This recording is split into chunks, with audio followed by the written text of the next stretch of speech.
मंत्री चिराग पासवान ने lateral entry के जरिए सरकारी पदों पर नियुक्तियों के किसी भी कदम की आलोचना करते हुए कहा कि वह केंद्र के समक्ष यह मुद्दा उठाएंगे। लोक जनशक्ति पार्टी यानी रामविलास के अध्यक्ष की यह प्रतिक्रिया ऐसे समय में आई है जब हाल ही में केंद्र सरकार ने लेटरल एंट्री के माध्यम से 45 विशेषज्ञों की विशेष केंद्रीय मंत्रालयों में संयुक्त सचिव, निदेशक और उप सचिव जैसे प्रमुख पदों पर अनुबंध आधार पर नियुक्त करने की घोषणा की है। सरकारी पदों पर लेटरल एंट्री को लेकर देश का सियासी पारा चढ़ा हुआ है। राहुल गांधी, अखिलेश यादव, तेजस्वी यादव समेत कई विपक्षी दलों के नेताओं ने इस सिस्टम पर सवाल खड़े किए हैं। इस बीच सरकार के अंदर से आवाज मुखर होने लगी है। केंद्रीय मंत्री और लोक जनशक्ति पार्टी रामविलास के प्रमुख चिराग पासवान ने लेटरल एंट्री पर मचे सियासी बवाल को लेकर सोमवार को कहा कि मेरी पार्टी इससे कतई सहमत नहीं है, मैं खुद इसे सरकार के समक्ष रखूंगा। पासवान केंद्र में बीजेपी के नेतृत्व वाले एनडीए सरकार में सहयोगी हैं।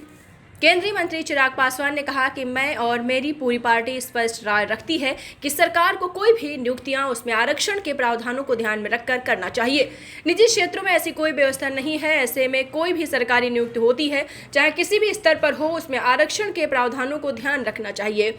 इसमें नहीं रखा गया है, यह हमारे लिए चिंता का विषय है। मैं खुद सरकार का हिस्सा हूं और मैं इसे सरकार के समक्ष रखूंगा। हाँ, मेरी पार्टी इससे कतई सहमत नहीं है, ऐसा कहना है चिराग पासवान का।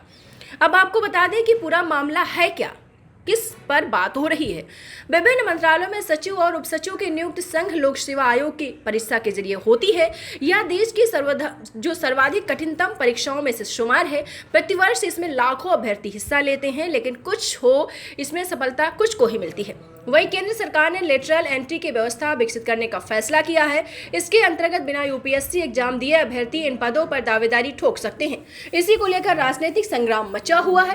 विपक्षी दलों का कहना है कि इससे दलित, ओबीसी और आदिवासी समुदाय के लोगों के हितों पर कुठाराघात पहुंचेगा।